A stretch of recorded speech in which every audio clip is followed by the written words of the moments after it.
seguirmos com imunidade, peraí que eu preciso voltar aqui com os senhores para tratar dessa súmula 58, a súmula vinculante 58 do Supremo Tribunal Federal, né, que está aqui para vocês entenderem. Diz lá, deem uma olhada. Inexiste direito a crédito presumido de IPI relativamente à entrada de insumos isentos, sujeitos à alíquota zero ou não tributáveis, o que não contraria o princípio da não cumulatividade. Vamos ilustrar aqui essa súmula dentro dessa operaçãozinha aqui.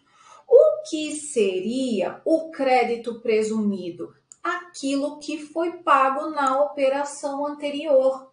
Porque quando eu falo em isenção e alíquota zero, eu estou falando de uma previsão legal que exclui o fato gerador, o crédito tributário nos termos do 175.1. Não estou falando de isenção, eu estou falando de causa de exclusão do crédito tributário. E aí, eu tenho uma lei que prevê o fato gerador, ele ocorre no mundo fato, mas tem outra que diz, esse crédito tributário está excluído, você não vai pagar aqueles R$10. Da mesma forma, a alíquota zero. Então, algumas pessoas querem se creditar, o B aqui queria se creditar desses R$10, alegando ofensa ao princípio da não cumulatividade. E aí o Supremo falou que não tem ofensa nenhuma, não houve pagamento efetivo. Então não há crédito efetivo. Certo? Só ficou isso porque eu me animo para falar de imunidade e eu fiquei devendo isso no bloco passado e agora sim vamos seguir entendendo, tentando entender de uma vez por todas do que se trata imunidade. Da mesma forma eu vou ficar aqui escondidinha, então senhor preste atenção no que eu estou falando. Estou prestando, professora. Pois bem, imunidade. Quando eu falo em imunidade, em competência tributária, melhor falando, o tema é imunidade. A gente vai entender imunidade.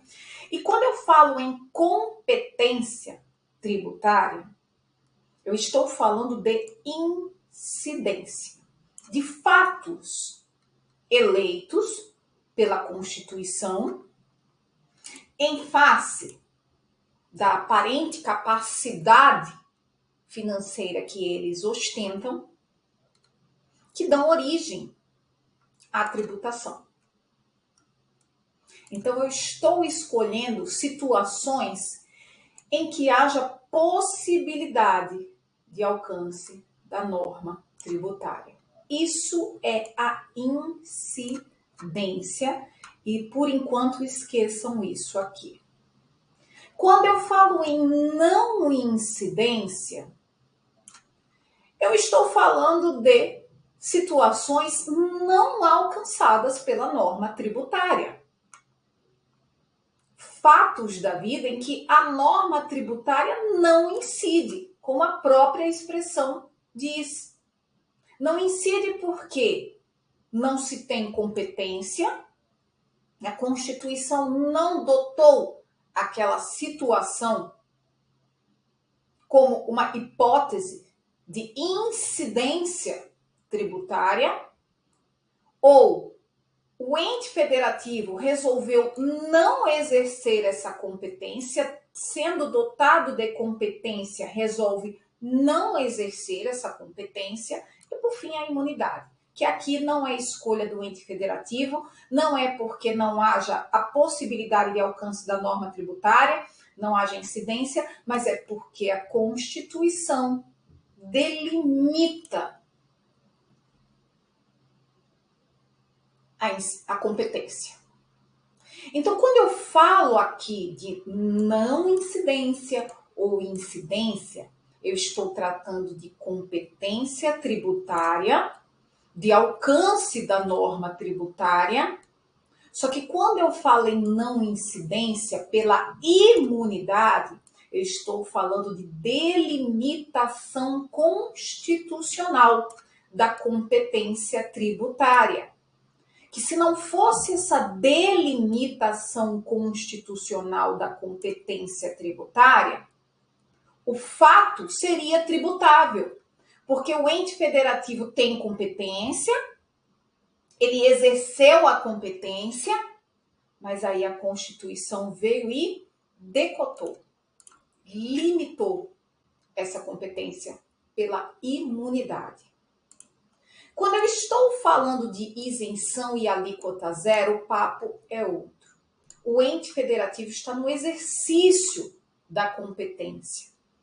E por escolhas próprias, políticas e discricionárias, no intuito de fomentar alguma coisa que entende necessária, especialmente na área econômica, ia falar financeira, mas econômica, eu tenho a lei que exerceu a competência tributária, instituindo o tributo, mas eu tenho uma outra lei que isenta, que exclui o crédito tributário, e isso faz com que o sujeito passivo, não pague, e a alíquota zero, quando um dos elementos quantitativos, um dos aspectos quantitativos do tributo, qual seja, eu tenho dois, base de cálculo e alíquota. A alíquota está zerada. E essa conta é fácil, a gente sabe. Qualquer número multiplicado por zero dá zero.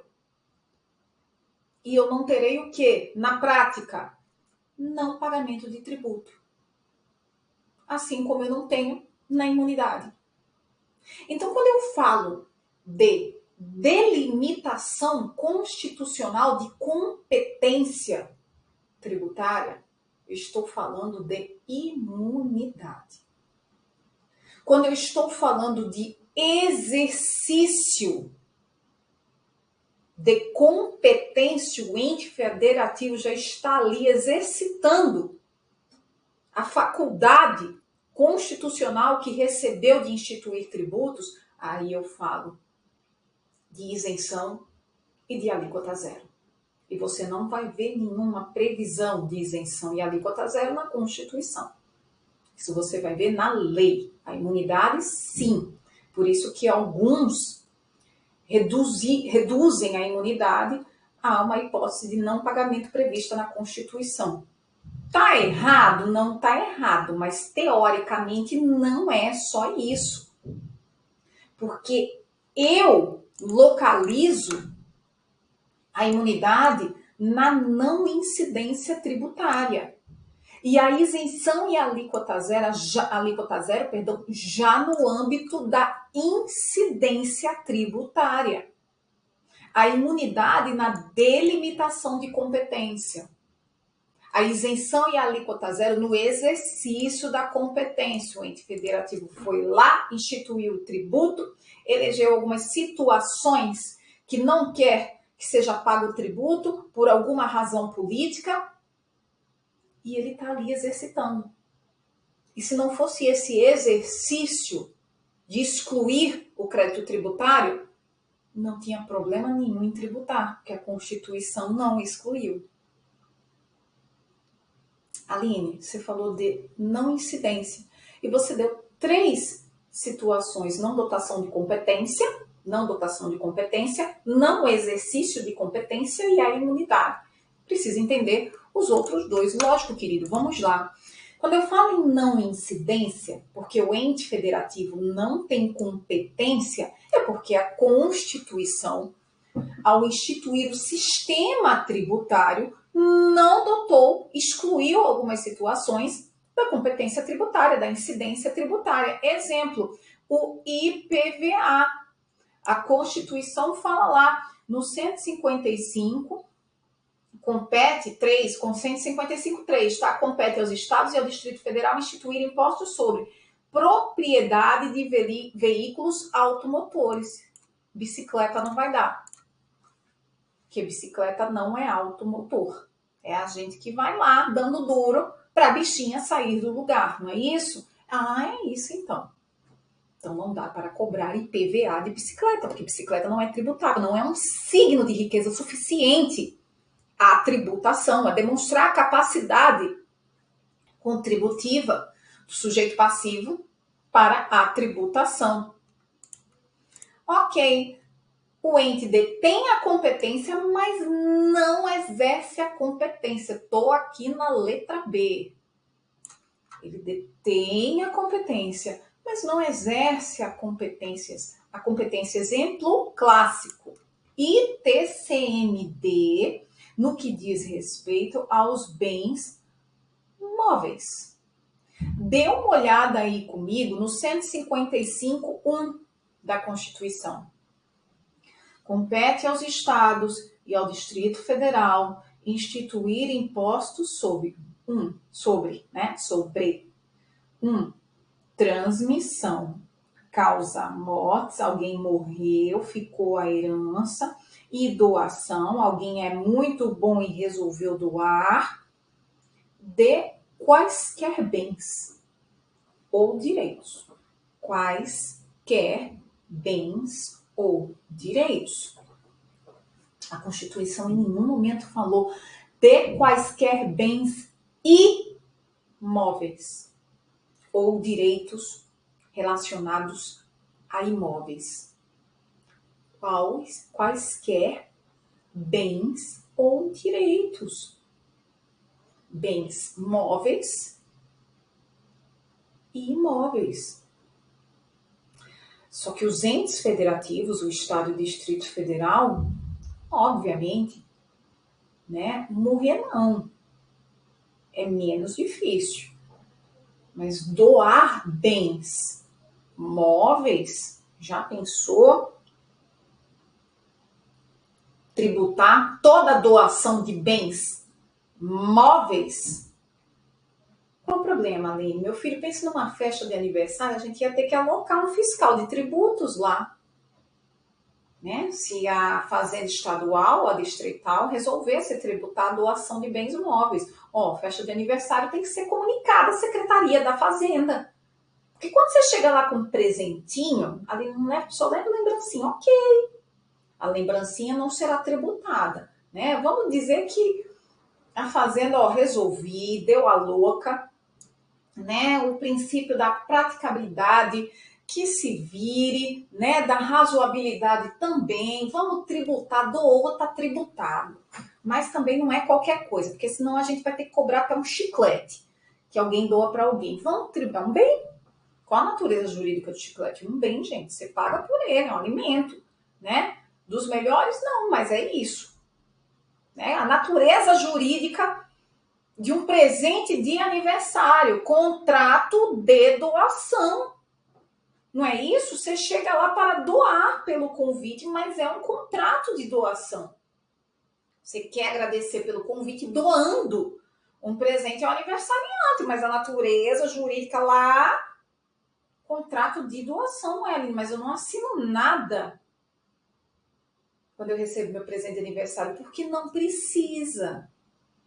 Porque a anuência é tácita, mas lembre-se, a doação, ela demanda a anuência do doador e donatário. Não é isso? Então vamos lá, você leva um pacote de sonho de valsa de presente de aniversário. Já o amiguinho mais abastado, ele leva uma joia de 10 mil reais. Pô, a depender do alíquota, é um trocado, dá para fazer um trocado. Mas é óbvio que em que pese os estados e o Distrito Federal possuírem essa competência, eles não exerceram a competência para tributar a doação de bens móveis. A doação não, mas a herança sim, tá? De bens móveis. Por quê? Porque é praticamente, faticamente inviável. E isso demandaria mais custo para o Estado, com o fim de realizar o princípio da igualdade tributária, do que renda. Então, por isso que ele vai tributar apenas a doação de bem imóvel. Então, vejam, a doação de bens móveis está inserida na competência tributária dos estados e do Distrito Federal. Porém, eles não a exercem.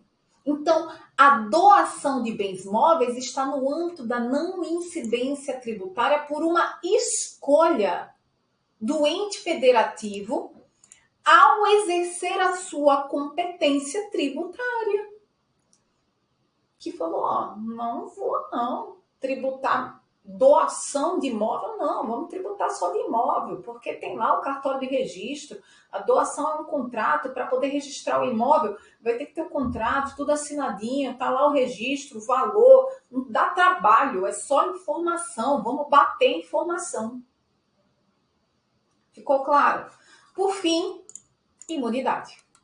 Não incidência, a terceira hipótese de não incidência tributária, a imunidade. Isso já foi cobrada, inclusive, na prova do Ministério Público Federal, tá? Ministério Público cobrando Ministério Público Federal. Eu lembro como hoje era uma questão simplesinha. Ele dava uma historinha mais ou menos assim e queria saber se se tratava de alíquota zero, de não incidência, de isenção, de exclusão do crédito tributário, e aí ele vai manjar realmente quem não sabe de nada de tributário, porque ele coloca isenção e causa de exclusão do crédito tributário, né? Então essas duas já dá para matar que não é, porque a isenção nada mais é do que uma hipótese de exclusão do crédito tributário. Mas estava lá para você identificar qual era aquela situação que levava o sujeito passivo a não pagar tributo. Portanto, conclusão que eu deixo aqui para os senhores, quando eu falo de imunidade, eu estou falando de delimitação da competência tributária pela própria Constituição. Por quem oferta a competência tributária ao ente federativo. Quando eu falo de isenção e alíquota zero, e aqui eu estou no plano constitucional. E quando eu falo em isenção e alíquota zero, aqui no exercício da competência tributária, eu estou no âmbito legal. Tipologia das imunidades. As imunidades podem ser, quanto ao parâmetro, subjetivas, objetivas e objetivas subjetivas. Quando eu falo em imunidade subjetiva, ela leva em consideração apenas a pessoa que está imunizada, muito em face da sua atividade. Está lá no 156 B e C, a imunidade das entidades religiosas e dos partidos políticos, sindicato dos trabalhadores, bem como de assistências de entidades beneficentes. Essa é uma imunidade subjetiva, que leva em consideração a atividade exercida. Essas atividades são valorosas para a República, para a realização dos fundamentos e das finalidades constitucionais. Partido político, democracia. Objetiva. 150, inciso 6º, a linha D. São as imunidades, a chamada imunidade cultural, livros, jornais, periódicos e papel, que é o único insumo previsto na Constituição, que também é imune, leva em consideração o objeto imunizado e tudo aquilo que incide sobre o objeto. E nada mais. Imunidades objetiva, subjetiva. Eu levo em consideração, a Constituição leva em consideração aspectos objetivos em face do objeto tributável, bem como subjetivo em face da condição pessoal do sujeito passivo. Exemplo clássico, 153, parágrafo 4º, inciso 2 da Constituição, que diz que o imposto previsto do inciso 6º do caput, o ITR, será o quê? Fiscalizado e cobrado pelos municípios que assim optarem. Perdão, inciso 2, gente. Não incidirá, já estou lendo ali outra coisa, não incidirá sobre pequenas glebas rurais. Então, critério objetivo, não incidirá sobre pequenas glebas rurais, definidas em lei, ok, ainda no critério objetivo, quando as explore o proprietário. Entrei agora no critério subjetivo, que não possua outro imóvel. É o proprietário, a condição do proprietário de não possuir outro imóvel. É uma condição pessoal dele. Então, ele dentro de uma pequena propriedade, essa é a condição definida em lei, essa é a condição objetiva, e se ele não possuir outro imóvel, o proprietário, essa é uma condição que é subjetiva. Portanto, se ele tiver uma pequena propriedade, mas não for a única, não será alcançado pela imunidade. Quanto ao alcance, aqui sim nós temos as imunidades genéricas, do 150, inciso 6º-A, qualquer imposto, a chamada imunidade recíproca entre os entes federativos, e imunidades específicas, como a do 153, parágrafo 3º, inciso 3 do IPI, na exportação. Tá lá, ó. O imposto previsto no inciso 4º, IPI 3, não incidirá sobre produtos industrializados destinados ao exterior. Assim sendo, vamos para as imunidades em espécie, começando pela chamada, conhecida imunidade recíproca entre os entes federativos. Um não cobra imposto do outro. É isso. Um não cobra imposto do outro. Aquele imposto da competência, ninguém vai cobrar de ninguém, tá tudo certo, todo mundo segue amigo. Nem tanto, mas segue tentando.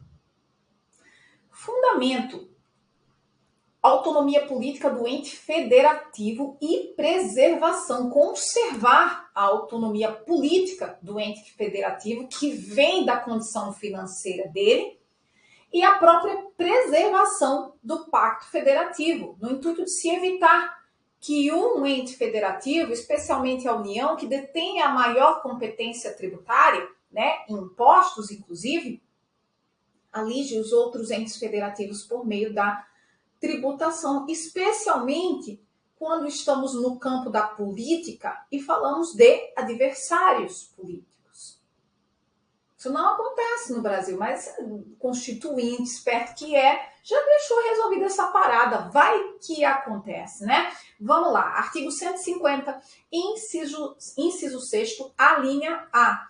Sem prejuízo, estou na leitura do dispositivo constitucional, capte, sem prejuízo de outras garantias asseguradas ao contribuinte, é vedada à União, aos estados, ao Distrito Federal e aos municípios. 6º, instituir impostos. Primeiro de tudo, grifa aí impostos. Impostos. Eu já falei, mas nunca é demais repetir, como diz a mocinha lá do avião, né? Impostos. 150 só trata de impostos, imunidades gerais em relação a impostos a patrimônio, renda ou serviços um dos outros, da União em face do Estado em face da União, do município em face da União, que também é em face do Estado, ou seja, União não pode cobrar imposto de renda dos entes federativos. Estado não pode cobrar IPVA dos carros da Polícia Federal, de propriedade da União. Município não pode cobrar IPTU de um edifício no qual funcione um órgão da União e esteja lá, e aqui preste atenção, e esteja lá esse edifício registrado em nome da União. Então basta que o órgão funcione? Não. Precisa pertencer ao ente federativo. O Estado também não pode cobrar IPVA dos carros das municipalidades, da guarda municipal. Essa é a ideia do 150, inciso 6º-A da Constituição Federal, e se trata de uma competência absoluta. Absoluta. Trata-se apenas de verificar-se no cartório de registro de propriedade adequada em nome de quem está registrado aquele bem. Se estiver União, Estado, município, Distrito Federal, não pode cobrar nada do que eu falei, mais nada. Em face do artigo 150, inciso 6º, a linha A da Constituição, a chamada imunidade recíproca entre os entes federativos.